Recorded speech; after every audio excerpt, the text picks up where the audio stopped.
Magistrado, buenos días. Hola, maestro Carlos, buenos días. ¿Qué tal? Pues agradeciendo a Eden Concilium, ¿sí? La oportunidad de poder platicar de este tema. La verdad que muy importante. También agradecer a quienes nos ven y nos escuchan, ¿sí? A nuestra comunidad académica, de un tema tan importante, magistrado, ¿sí? Luis Alfonso Marín Estrada, ¿sí? Un tema no solamente importante, sino también actual, ¿no? Igual, sí. Y que busca trascender de alguna manera en este nuevo rediseño del Poder Judicial, esta nueva forma de entender, ¿verdad? La integración del Poder Judicial. Entendemos que pues es una reforma, ¿verdad? Que ya se ha estado planteando y que pues actualmente ya está pendiente incluso de poder, atenderse. Bueno, eh, magistrado, la carrera judicial en el Poder Judicial de la Federación es muy importante, ¿sí? Quienes son actualmente jueces, magistrados, ministros del Poder Judicial de la Federación, pues tienen un cierto perfil, ¿sí? Para poder resolver todas estas cuestiones de índole constitucional. Magistrado, es importante esta parte de la trayectoria profesional. Pues la carrera judicial siempre ha sido una aspiración de muchos tribunales locales, federales, bueno, dijera yo de todo el mundo, porque siempre se aspira a tener en estos cargos a gente que tiene la capacidad técnica, el profesionalismo, el perfil con el conocimiento para poder resolver conflictos, ¿no? Y bueno, pues, dentro de otras cuestiones que son importantes, pues, también las cuestiones éticas son muy, muy importantes, ¿no? Y bueno, estamos viviendo algo eh, de verdad que no nos hubiéramos imaginado hace algunos años de que pudiéramos estar en una situación en la que una reforma propuesta a la Constitución por quien legítimamente tiene la capacidad, que es el presidente, y quien legítimamente tiene la capacidad de analizar la propuesta, el poder legislativo, entran en colisión con una postura de carácter laboral con el poder judicial, ¿no? Y muchas cosas se están dando y muchas discusiones y creo yo tenemos más en prensa hoy es la cuestión de la carrera judicial, porque lo que nos lleva a esta reunión de hoy, que es algo inusual de que tener días inhábiles por una cuestión de que está en paro, por decirlo de esa forma, el funcionamiento de los tribunales federales, que es algo de verdad increíble, pero es que se está dando. Pues es precisamente la carrera judicial. Creo que hemos escuchado muchísimas cosas en la prensa, en pro y en contra, y creo que uno de los temas más discutidos es el de la carrera judicial, ¿no?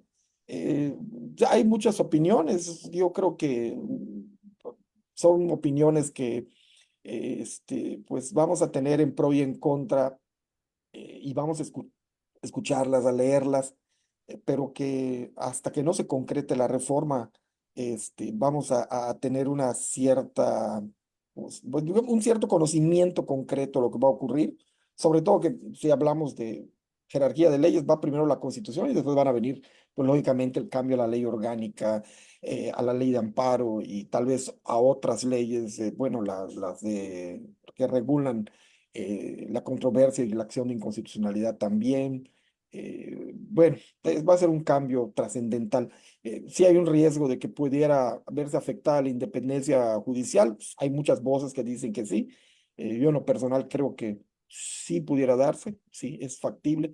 No se está presentando formalmente, no tenemos un ataque a la independencia judicial, pero creo yo que sí hay un gran riesgo de ello. Segundo, la carrera judicial, por ende, creo también que es muy probable que se pueda ver afectada.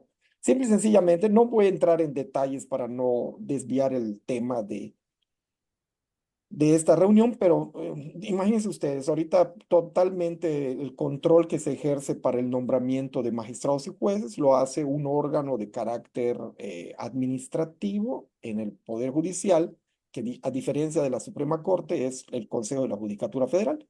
Y todo lo que es el nombramiento y la asignación de estos cargos a través de concursos lo hace solo el Poder Judicial a través de este órgano, en donde participan personal del Poder Judicial. Ya hace muchos años que no tenemos una convocatoria abierta, son convocatorias cerradas, en donde te piden muchos requisitos, entre ellos un perfil de una amplia capacitación que el propio Poder Judicial otorga. Y a través de estos concursos, bueno, exámenes que dentro de estos concursos, que dentro de ellos tienen varios exámenes de conocimientos y de aptitudes, pues el Poder Judicial a través el Consejo de la Judicatura va asignando los espacios a estas personas que participan en ello. Y que bueno, ¿por qué dicen que hay una afectación? Porque en el proyecto principal que se ha propuesto y que no lo ha revisado en sí el Congreso, sino una comisión del Congreso en la Cámara de Diputados, pues para el nombramiento de jueces y magistrados, que es básicamente creo que la propuesta del artículo 96 fracción segunda de la Constitución, es que ahora el Poder Ejecutivo va a proponer a 2 personas para cada cargo, hasta 2 personas dice la propuesta, el Poder Legislativo hasta 2 personas y el Poder Judicial hasta 2 personas. Entonces, en un espacio que normalmente lo cubrían con gente o personal del propio Poder Judicial, ahora vamos a tener la propuesta que cada 9 años me parece que es para los magistrados y jueces y 6 años creo que para los Así ministros, es. porque ahí no sé, entendí bien cuál es la razón de 9 años, pues vamos a tener elecciones intermedias en algunos casos, ¿no?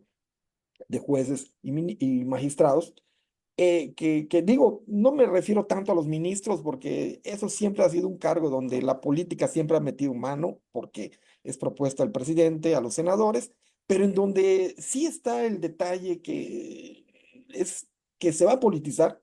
Eso es algo que no sabemos si para bien o para mal, o para algo peor, una desgracia.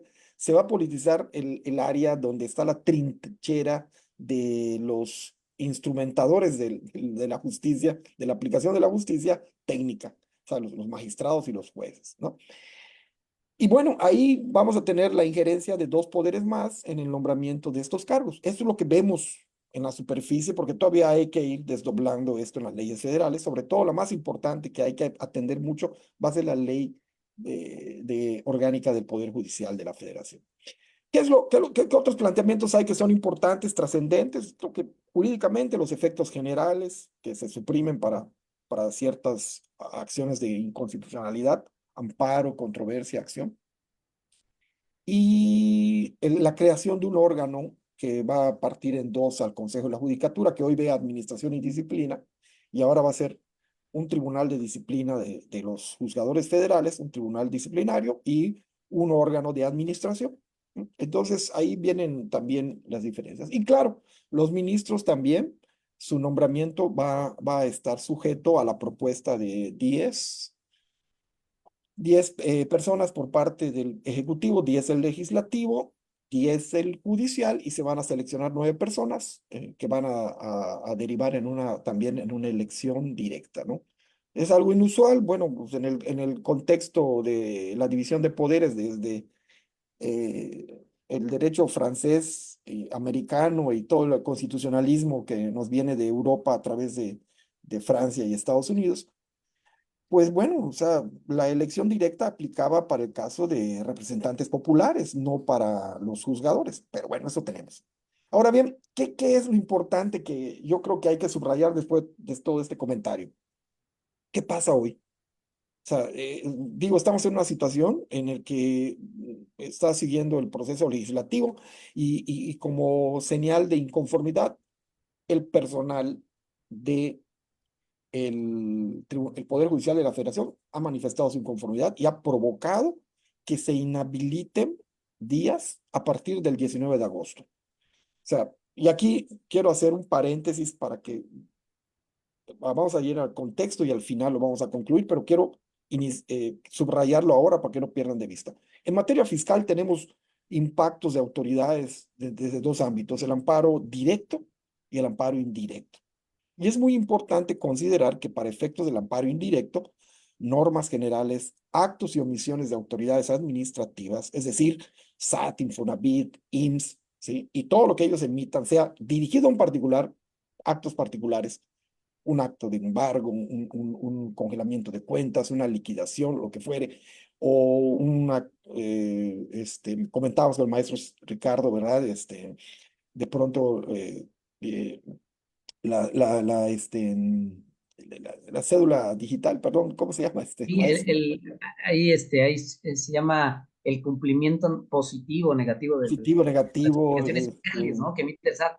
el certificado digital, bueno, esos actos que nos pudieran ocasionar un agravio de pronto inmediato, o sea, nosotros tenemos una situación particular, o sea, con la manifestación, ahorita vamos a ver, del órgano administrativo en el Poder Judicial, que es el Consejo de la Judicatura, ya nos dijeron el 19 de agosto hasta hoy, lunes, no corren plazos porque son inhábiles ante una situación de fuerza mayor. Ahorita vamos a explicar ese elemento que señala el 19 de amparo. O sea, fuerza mayor. Ok.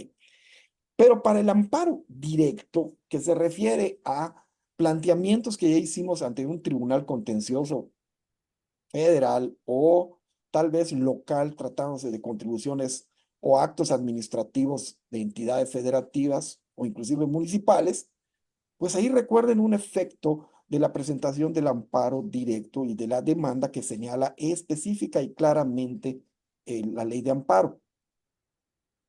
Esa demanda se presenta ante la autoridad responsable. Y en este caso, estamos hablando de tribunales administrativos, el federal, los estatales y los municipales. Y para este caso específico, esta declaratoria de inhabilitación de días solo surte efectos de acuerdo a lo que vamos a ver ahorita de la circular 17 del Consejo de la Judicatura, solo surte efectos para unidades administrativas que conforman el Poder Judicial de la Federación. Es decir, dijéramos, circuitos, jueces de distrito, estos órganos de materia laboral, que no, ahorita no me acuerdo el nombre, los tribunales federales, perdón, los jueces federales de materia laboral, los tribunales laborales, los de telecomunicación, los centros de penal también, que para ellos esto está específico, es general ahorita, es una declaratoria de días inhábiles, no funcional, ¿de acuerdo? Pero para las autoridades, para los órganos jurisdiccionales o judiciales, que en su caso son autoridades responsables en materia administrativa, que son los contenciosos administrativos, como decía, federales, estatales y municipales, para ellos no es inhábil. Y recordando que según la ley de amparo, la demanda de amparo directo se presenta ante la autoridad responsable. Por lo tanto, si hoy tenemos un plazo que está corriendo 15 días para interponer la demanda de amparo directo ante una autoridad responsable, debemos de considerar que están corriendo los plazos. ¿Por qué? Porque la oficialía de partes de estas instituciones, de estos órganos jurisdiccionales o judiciales, si hubiera alguno así, está corriendo porque sus oficialías están en funciones, están en día hábil. Bueno, salvando el Tribunal Federal porque hoy es día inhábil por una situación particular del Tribunal Federal. ¿Verdad? Pero, Esta parte, magistrado, perdón esta parte es muy importante, ¿no? Porque en el contexto que estamos viviendo, ¿sí? Al día de hoy se encuentra suspendido o están en paro jueces y magistrados del Poder Judicial de la Federación. Pero esa ujú, parte que nos comenta es muy importante, ¿no? A veces tenemos actos que pudiéramos controvertir, aquellas sentencias que nos dictó un tribunal administrativo, como el Tribunal Federal de Justicia Administrativa, y entonces tener en mente que la suspensión de los plazos para el Poder Judicial es para su tramitación, para su resolución,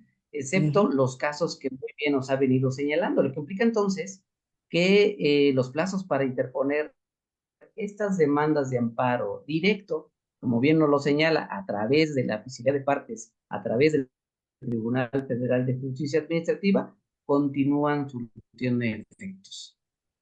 sí, digo Ya que porque tiene esta demanda el tribunal, ¿qué haría, magistrado? Lo que pasa es que recordemos que la circular habla del funcionamiento de las oficialías de parte de los órganos que integran el Poder Judicial de la Federación.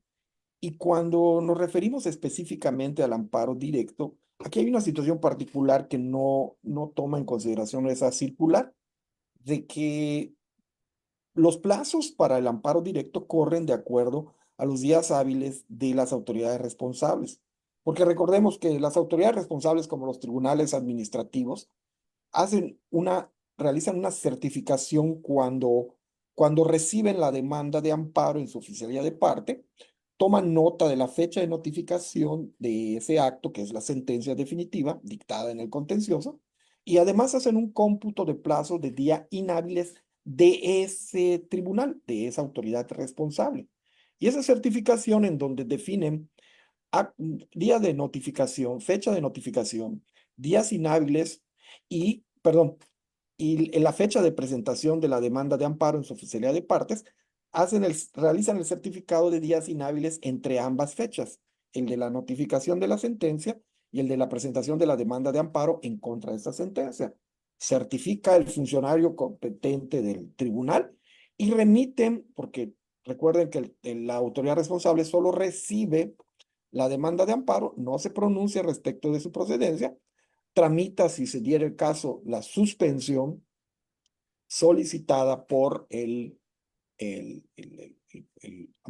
quejoso, si así fuere, y remite entonces, después de notificar a las partes en el juicio, la presentación de la demanda de amparo, y remite el expediente con la certificación y la demanda de amparo al tribunal colegiado competente. Entonces, aquí lo importante es de que, como bien no se refiere a ello el acuerdo 17 o la circular 17 del Consejo de la Judicatura, tenemos entonces una cuestión que hay que considerar que es muy importante, o sea, entre que no esté definido, entre que interpretemos de que, pero es que son inhábiles para efectos del amparo y se debe, no, ahí quedaría una cuestión ya a criterio de interpretación que para la defensa de los intereses de un particular, pues pudiera quedar en riesgo, ¿no? Eh, Aquí la cuestión es si subrayar esto para efectos de amparo indirecto, en donde la presentación de la demanda, ya sea electrónica o en forma por escrito en oficialía de partes, a través de un escrito de demanda, pues no están corriendo los plazos. Eso es muy claro en la circular 17/2024 del Consejo de la Judicatura. Y maestro, Gracias, magistrado. Y esta parte yo creo también es muy interesante, ¿no? O sea, tener en consideración que pueden haber actos, ¿verdad?, que el particular reclame ante los juzgados de distrito y estos, por la situación que estamos viviendo, no pudieran ser aceptados, ¿no? Es decir, hemos conocido compañeros, ¿no?, abogados que han presentado nuevas promociones de demandas de amparo y no se las han aceptado en las oficiales de partes común de los juzgados de distrito. He conocido casos también donde se han desistido incluso de estas demandas y tampoco se les ha dado trámite, ¿no?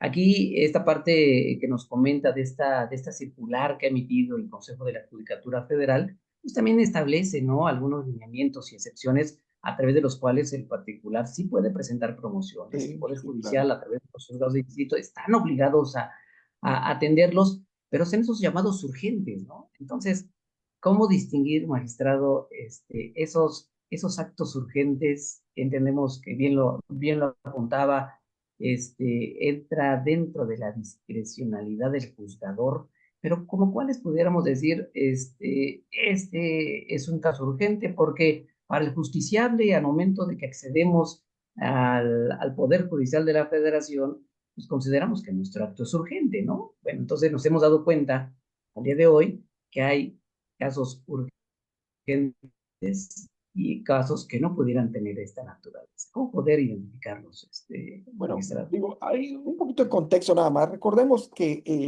estamos hablando del 19 de amparo, ¿no? Hay una cuestión de fuerza mayor que le impide a todos nosotros acceder a presentar una demanda de amparo o algún tipo de promoción en cualquiera de las materias que el Poder Judicial de la Federación refiere. Estamos hablando específicamente del amparo, pero recuerden que hay juicios mercantiles federales, penales, digo, de todas las materias, ¿no? Entonces, aquí hay un detalle que es importante. Lo que provoca la fuerza, el elemento fuerza mayor que provoca esta situación es que los empleados del Poder Judicial de la Federación decidieron ellos, a través de sus organizaciones, no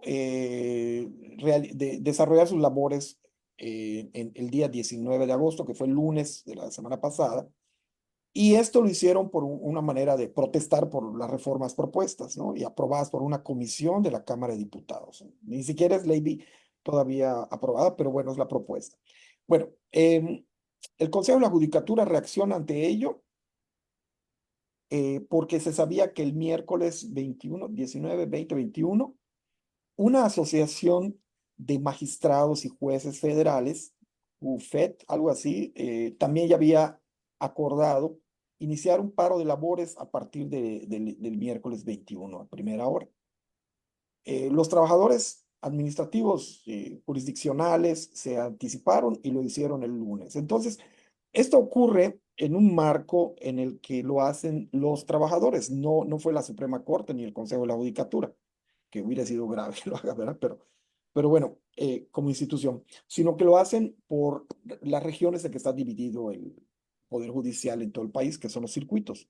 Y de pronto empiezan los circuitos, ¿no? Que, oye, el circuito no sé, el 20º, el 14º en Yucatán, el 20º, no recuerdo, aquí es, creo que 29º o 19º en Tamaulipas o en diferentes lugares, el primero en México, acordaron que derivado a que tenían la imposibilidad de acceder a las instalaciones porque los trabajadores cerraron manifestándose en paro, decidieron inhabilitar. Y empezaron a surgir diferentes posturas de todo el país.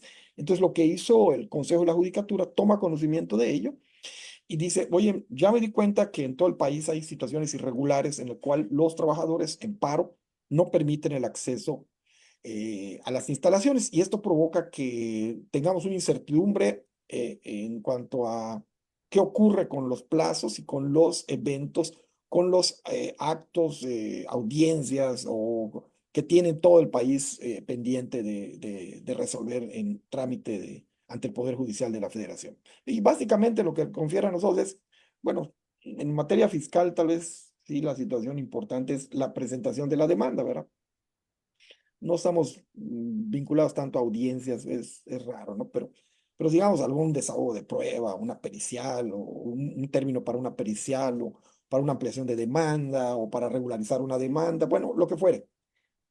No se permite y con el acuerdo, la circular 16/2024 del Consejo dice, en todo el país se ha dado esta situación, por lo tanto, se va a inhabilitar el 19 de agosto hasta que esto se regularice. Y cuando la JUFET, entonces, la agrupación de magistrados y jueces decide irse al paro como magistrados y jueces, no como institución, sino como personal de la institución, entonces, el Consejo de la Judicatura asume con la circular 17 esta situación y entonces define claramente que el del 19 de agosto en adelante, hasta que se regularice esta situación, es decir, hasta que tenga conocimiento de que tanto los trabajadores administrativos y jurisdiccionales y los magistrados y jueces deciden aperturar las instalaciones, que eso creo que así debería ser, eh, pues entonces va a considerar que todos estos días son declarados inhábiles y no corren términos ni plazos para ello. O sea, esta situación se da como sustento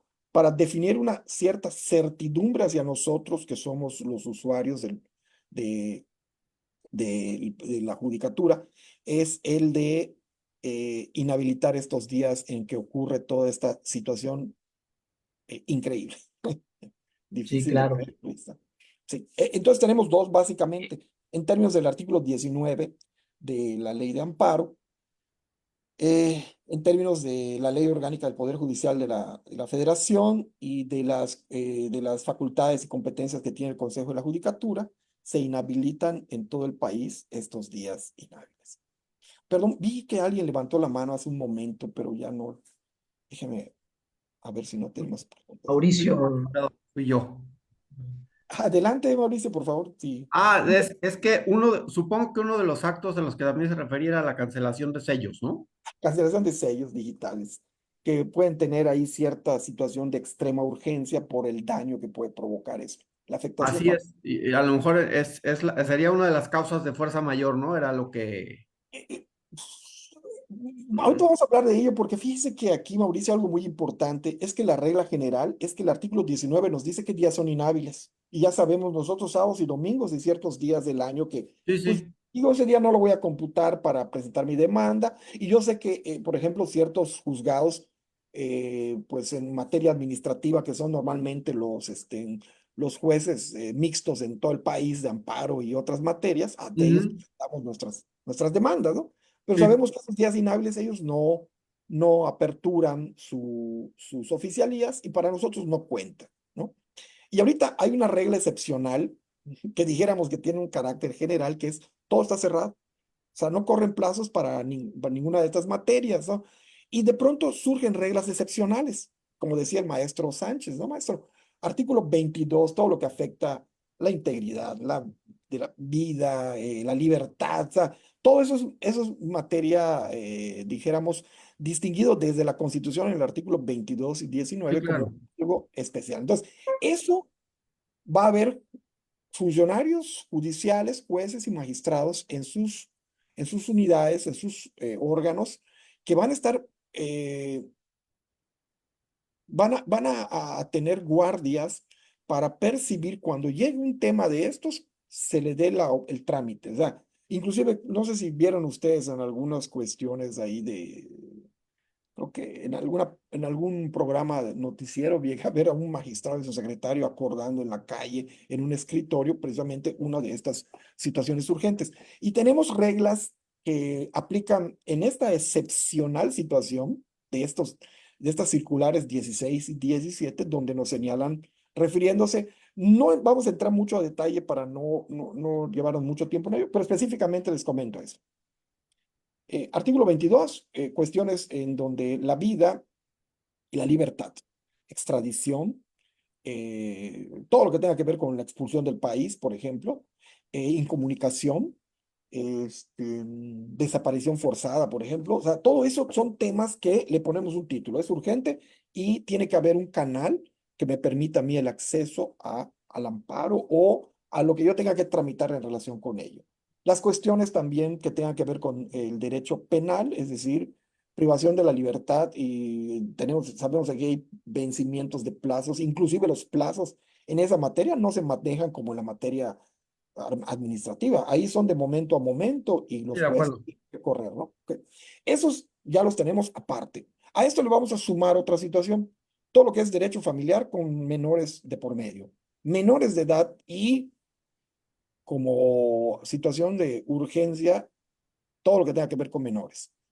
Vamos a Después nos vamos a la materia agraria. Cuestión de desposeimiento de tierras o algo, de núcleos ejidales y pequeños propietarios también.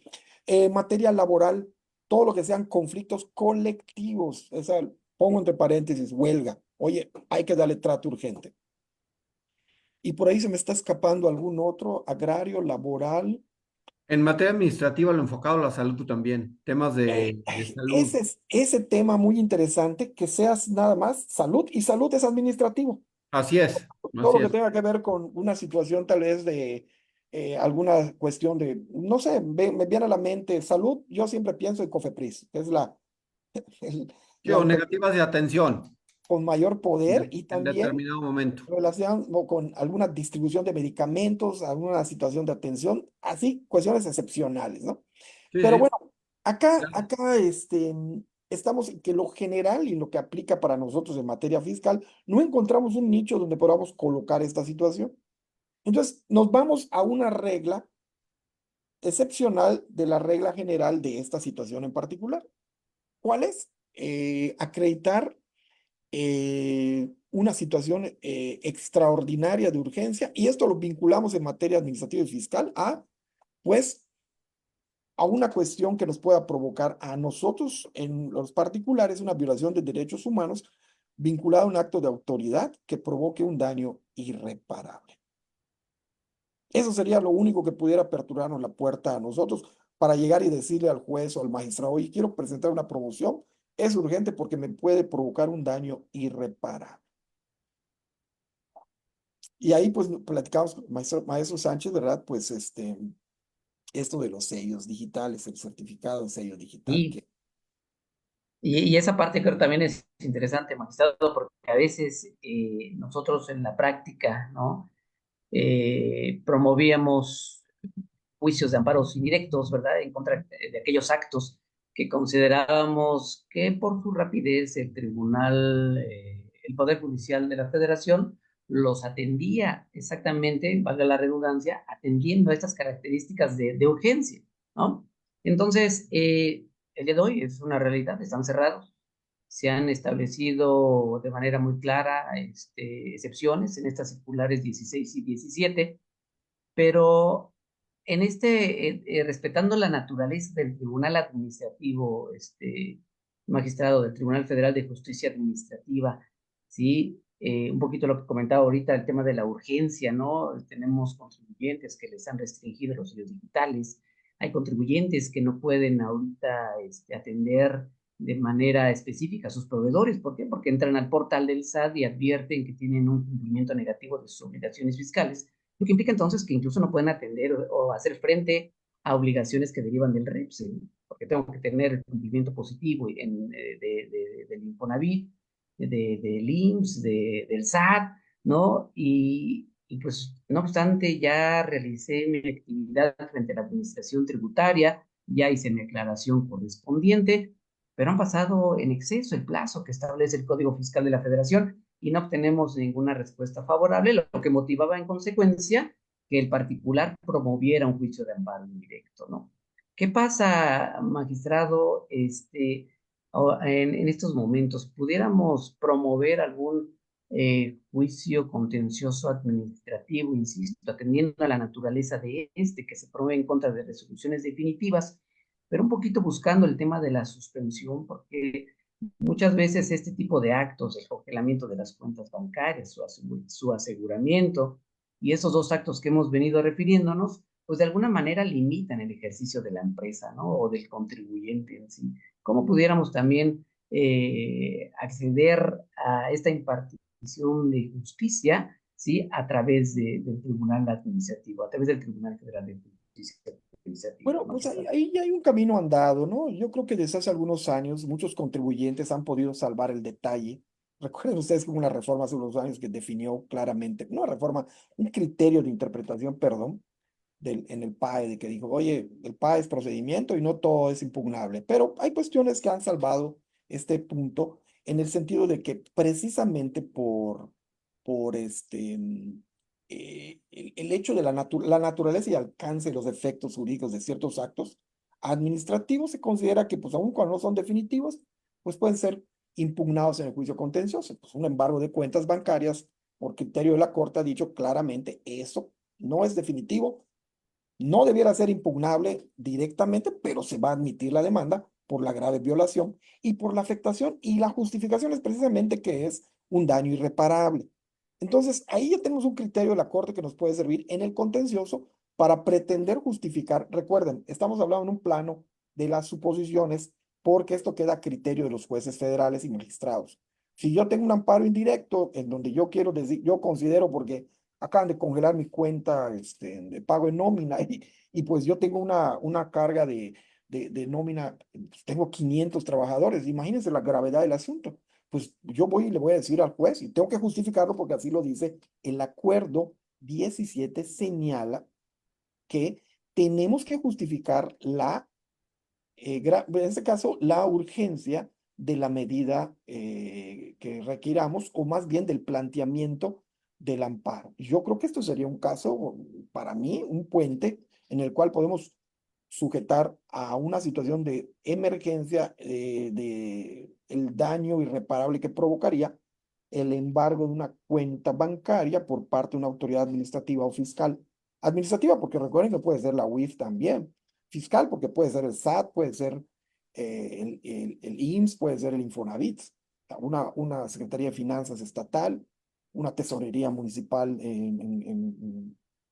hablando de ayuntamientos, ¿verdad? Entonces, yo creo que ahí tenemos tal vez una situación que pudiera darse para la valoración. Pero recuerden, esto es una situación de criterio totalmente. No está en el acuerdo. El acuerdo dice, aquí yo no voy a resolver este punto, lo va a resolver cada juzgador en su circuito, en su juzgado, en su tribunal. ¿M?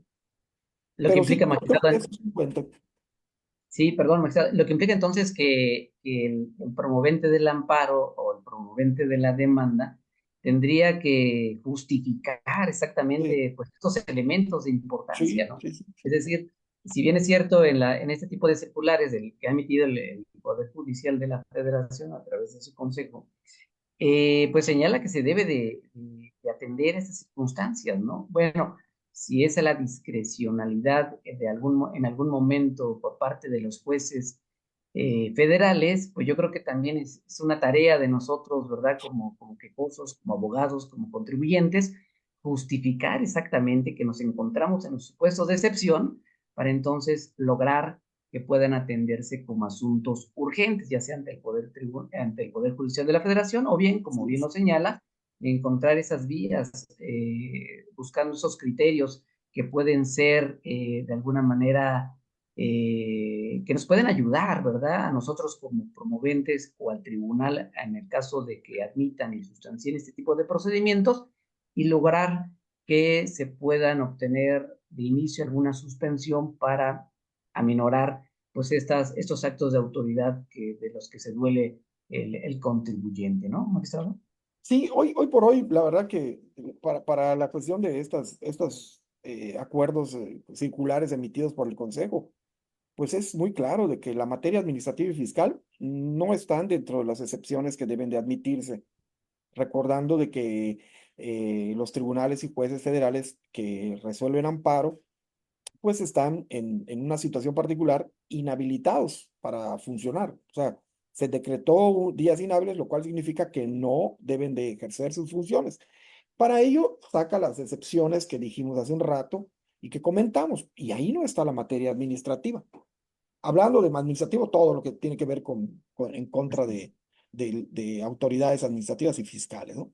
Ahora, si nosotros queremos forzar una situación de este tipo, porque consideramos que es una situación y particular del asunto que tenemos en nuestras manos, pues es lo que comentaba el maestro Sánchez, Ricardo, que pues tenemos un camino abierto con criterios de la Corte en cuanto, por ejemplo, cuentas bancarias embargadas e inmovilizadas también, en el sentido de que ahí se puede justificar una situación de un daño irreparable y con ello pasar por la aduana de la admisión en esta situación extraordinaria de un asunto presentado en amparo indirecto ante un juzgado de distrito.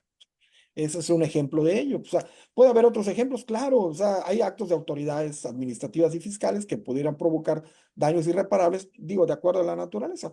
Las clausuras, ¿sí? Pues ya dijimos en el caso específico de la cancelación del sello digital, esta situación de la negativa de esta constancia de la que refería el maestro Ricardo. Bueno, pues también, pero ahí tendríamos que, como un elemento novedoso en nuestra demanda, pues tener que justificar la emergencia, el grado de urgencia al promover. Y Sí, con ello gracias, magistrado. justificar Ajá. un daño irreparable, una afectación directa o violación directa, clara de derechos humanos, tal vez, un poquito más, por ahí dijéramos, ¿no?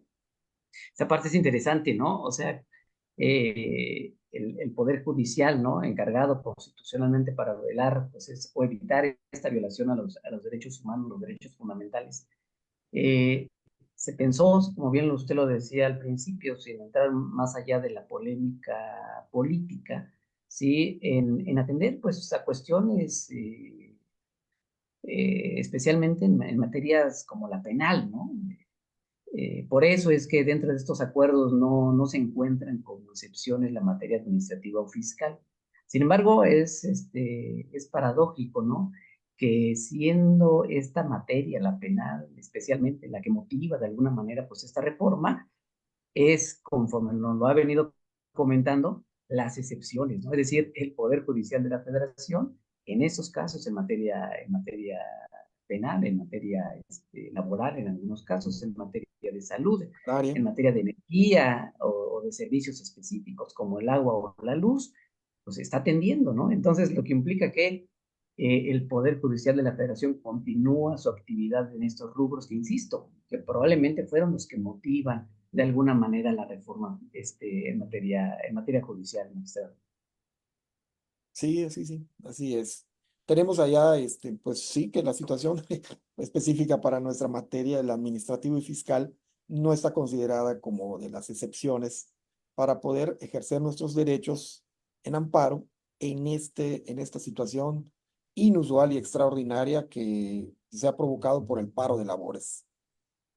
Ahora, este paro de labores, magistrado, pues ha iniciado, como lo dice, desde el 19 de agosto, de manera Agosto. oficial, de alguna Ujú. manera, a partir del 21. No tenemos fecha porque es un paro indefinido, lo que implica que pues, se van a No, atender y se van a respetar muchos bueno, de esos asuntos. hasta la Ajá. mañana de hoy, licenciado, todavía está, dijéramos, en vigor esta suspensión porque no hay una manifestación de que se hubiera aperturado al servicio las instalaciones de los órganos del Poder Judicial. O sea, recordando que aquí hay dos órganos que no son ajenos a esta situación, que es la Suprema Corte y el Tribunal Electoral, ¿ya? Porque el Consejo de la Judicatura, cuando emite el Acuerdo 17, señala que son inclusive las unidades administrativas que han participado en estas actividades, pues bueno, se va a tomar las medidas para que tengan ellos sus servicios indispensables. Me imagino que se refiere a las delegaciones administrativas del Consejo de la Judicatura que están en cada circuito y subdelegaciones que tienen en algunas otras circunscripciones en los estados de la República, ¿no? Pero esto, digo, es claro que va de tribunales colegiados, plenos, eh, jueces de distrito, tribunales colegiados de apelación en todo el país. Que a fin de cuentas es lo que a nosotros nos afecta porque pues son los órganos que están ahí en el día con día de nuestro hacer y qué hacer en la cuestión judicial, ¿no? Gracias, magistrado. Ahí tenemos, José si me Luis lo tiene permite, a una José pregunta. Luis García levantando la mano. Quisiéramos escucharlo. Adelante. Sí, buenos días, ¿me escuchan? Sí, Sí, Bueno, adelante. sí, sí, gracias, muy amable. Eh, Me queda claro lo que es en cuestión de materia penal, ¿no? Por el tipo de materia. Explicaba también algunas situaciones sobre materia agraria, salud, en este caso materia fiscal y cómo acreditar la situación de que es un caso urgente. Desafortunadamente me incorporé un poquito tarde.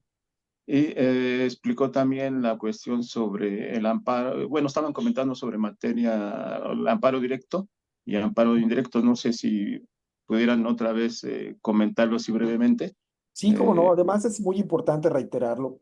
Para cuestión, esta suspensión de términos y plazos, o sea, el cómputo, tiene dos situaciones, dos vertientes de materia administrativa y fiscal. Y hay que verlo de acuerdo a la tramitación de la demanda de amparo en materia, en amparo directo y a la tramitación de la demanda en amparo indirecto. Porque recordemos que en amparo indirecto, la demanda se presenta directamente ante el juzgador que consideramos el competente para conocer de ello. ¿Sí? O sea, dijéramos, en términos generales y en concreto, ante el juez de distrito.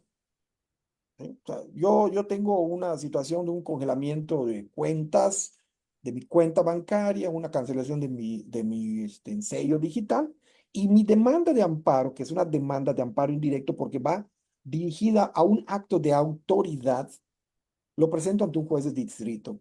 Ahora no tengo problema.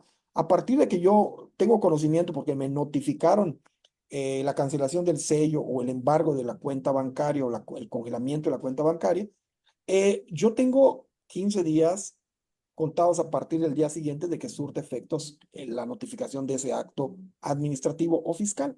No corren términos, mi plazo se interrumpe. Si ya habían corrido 3 días, pues se mantiene 3 días.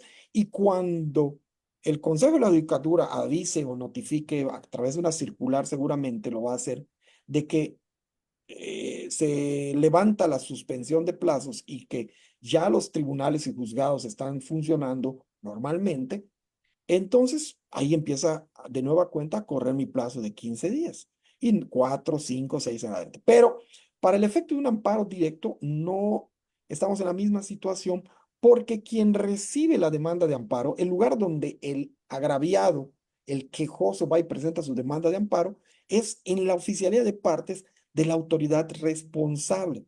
Y como en amparo directo hablamos de sentencias, la autoridad responsable es un tribunal. Y en materia administrativa y fiscal, pues son los contenciosos, que pueden ser el federal, los estatales y en su caso, si hubiere, municipal. Entonces, ahí hay que tener cuidado porque el plazo está corriendo porque yo presento mi demanda ante el tribunal que yo voy a señalar como autoridad responsable.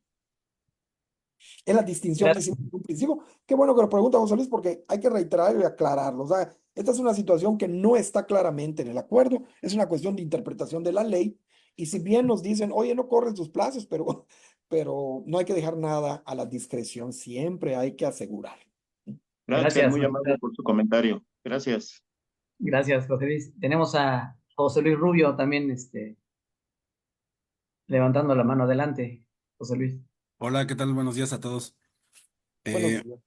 probablemente el Tribunal Federal pues sea una salida desde mi punto de vista, porque también tiene facultades para ejercer control de constitucionalidad y convencionalidad. Sí, Y bueno, estaba pensando que probablemente este tribunal, pues con esas facultades que tiene, pudiera entrarle al quite para revisar esos actos y de alguna forma hacer pues, la función que venían haciendo los jueces de distrito, porque pues considero que sí va a ser pues un poco difícil acreditar esta urgencia y sobre todo incluso a lo mejor pues llegar a presentar un escrito en las oficialías de partes y con todo cerrado puede ser una situación muy difícil y complicada. Bueno, pues básicamente es mi comentario. Buenos días a todos. muy buen comentario, José Luis, claro que sí. Digo, yo creo que eso ya es una cuestión de la, dijéramos, no sé, me imagino que la mayoría de ustedes trabajan en sus oficinas y la creatividad del litigante siempre es muy reconocida. Y en este caso, José Luis plantea una idea muy interesante.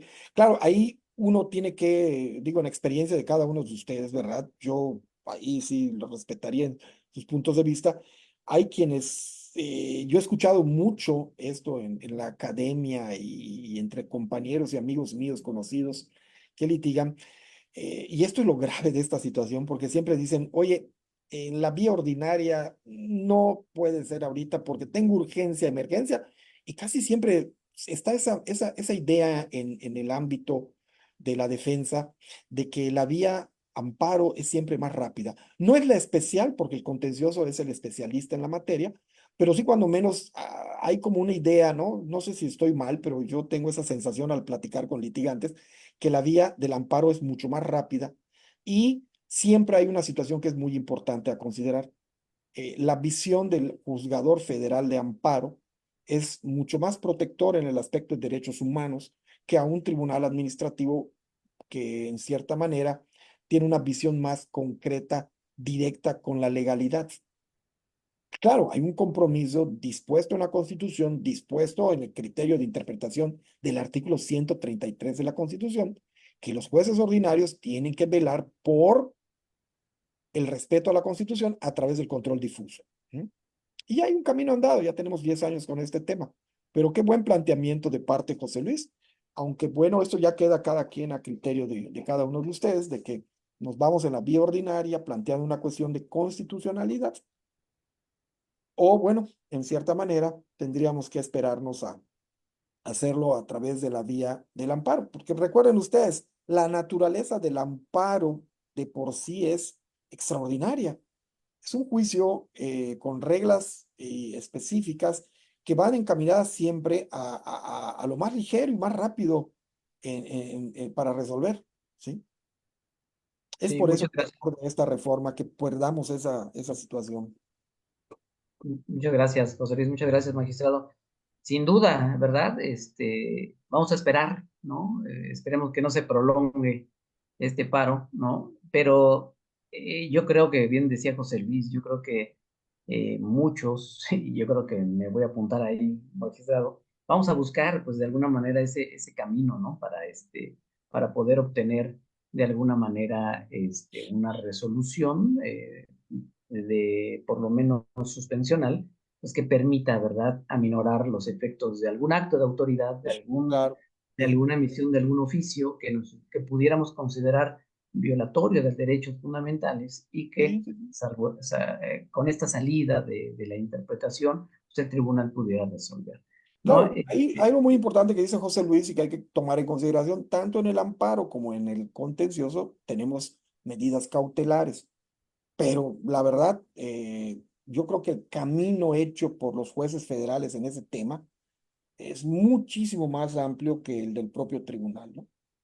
Claro que sí. Pero bueno, sí, sí tenemos esa posibilidad. Creo que Mauricio también levantó la mano. No sé si.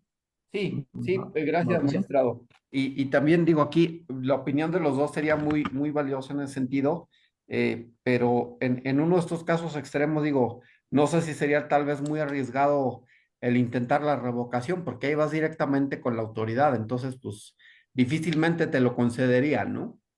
Claro, claro. El detalle con la revocación es que en situaciones de emergencia la suspensión en ese tema no alcanzaría porque Sí, ahí me es queda claro. difícil que podamos tener un efecto restitutorio. O sea, Sí, sí, es muy complicado, sí, sí, sí. muy complicado. Es por la naturaleza del acto que se estuviera Así es, sí. controvirtiendo, ¿no? Y Lo que la pasa es que luego, experiencia, no, sí, Ricardo, perdón. la experiencia ahí de que hasta cuánto alcanza la suspensión en el recurso, es a dejar las cosas como está, nada más. Claro, Sí, sí, no, no, no estarías, sí, sí, sería totalmente restitutorio y nos ocurrió por ahí también con una cosa menor en una autoridad administrativa municipal, que así se pronunció, ¿no? A pesar de que la suspensión está prevista en el ordenamiento administrativo contencioso municipal, Ujú, no se concedió justo por eso, ¿no? sí. pues sí, sí, la verdad que el recurso pues sí tiene sus asegúnes, ¿no? Y dependiendo qué es lo que se estuviera ahí recurriendo. Magistrado, pues es un tema, ¿no? Que a nuestra comunidad económica, académica, perdón, interesa, ¿no? Está muy atenta. Es un tema, como lo iniciamos con nuestra plática, es muy importante, actual, Pues sí, y va a claro, ser ¿no? muy trascendente en cómo visualizar la integración de este poder, ¿no? Este, la realidad es esa, ¿no? Vivimos una república donde debe de existir esta división de poderes. Vemos que el Poder Judicial, pues ahora va a enfrentar toda esta cascada de reformas. Importante va a ser, como usted lo comentaba también, analizar su implementación, ¿sí? La transitoriedad de la misma. Entonces, magistrado, sin duda, insisto, nuestra comunidad académica va a estar muy al pendiente y seguramente van a surgir más preguntas, más supuestos y el Tribunal Administrativo, como bien lo decía José Luis, pues va, probablemente entre al quite, ¿no? No sé si quisiera agregar algo más, atento al horario. Pues la incertidumbre que crea esta situación, hablando ya no tanto de la suspensión, es de que están empujando al Poder Judicial a jugar una cancha que no es la de ellos. O sea, yo no me imagino a un juzgador pensando en toda la carga de trabajo que tiene y a 6 meses o a un año de que se venza su nombramiento, empezar a proyectar una campaña, recursos para dirigirlo a ellos. La verdad es, digo, a mí en lo personal, yo no le tengo miedo a que de pronto democraticemos el poder judicial. A lo que tengo miedo es a que perdamos tiempo en algo que ya teníamos andado y que es la carrera judicial. Tan sencillo como que decirle es lo que yo veo que en este proyecto no se atrevieron a decir, perfecto, no quieren que se politice. Bueno, pues entonces solo puede ser juez o magistrado. El que entró como secretario o como auxiliar secretario actuario, solo el que tiene esa carrera. ¿Y qué pasaría? Pues que nada más íbamos a tomar de él. Claro, ahí está también otra vertiente importante, pero no se oxigena a veces el Poder Judicial con criterios de gente que trae nuevas ideas. Pero bueno, yo creo que aquí el punto era tal vez politizar el nombramiento de los ministros y se está llevando de calle algo que que no lo necesitaba, desde mi punto de vista. Y otra cosa importante, van a politizar algo que va a afectarnos directamente porque pues yo jamás en mi vida me he sentado en la oficina de un ministro a tratar un asunto. Nunca, yo creo que nunca lo voy a tratar. O sea, pero sí necesito a veces hablar con un juez de distrito, con un magistrado, o con lo peor, cuando vengan los cambios a nivel local. Esto va a ser una locura, de verdad. Y yo creo que no va a alcanzar el dinero para poder subvencionar esto. Y la experiencia está en el cambio que tuvimos en materia penal. Costó muchísimo dinero capacitar a los jueces y nos quedamos cortos porque nunca alcanzó para capacitar a los ministerios públicos. Aquí yo no sé hasta dónde va a alcanzar. Vamos a entrar en una situación que tal vez vamos a ver la oscuridad en el túnel y no sabemos cuándo vamos a empezar a ver la luz. Es muy arriesgado lo que se está haciendo. Pues muchas gracias, magistrado Luis Alfonso Marín Estrada. Sí, la verdad que poder platicar de estos temas con ustedes siempre es un gusto, ¿no? Con tanta claridad, hay tantas situaciones, tantos temas, tantas dudas, pero seguramente en los próximos días nos vamos a detener en ello.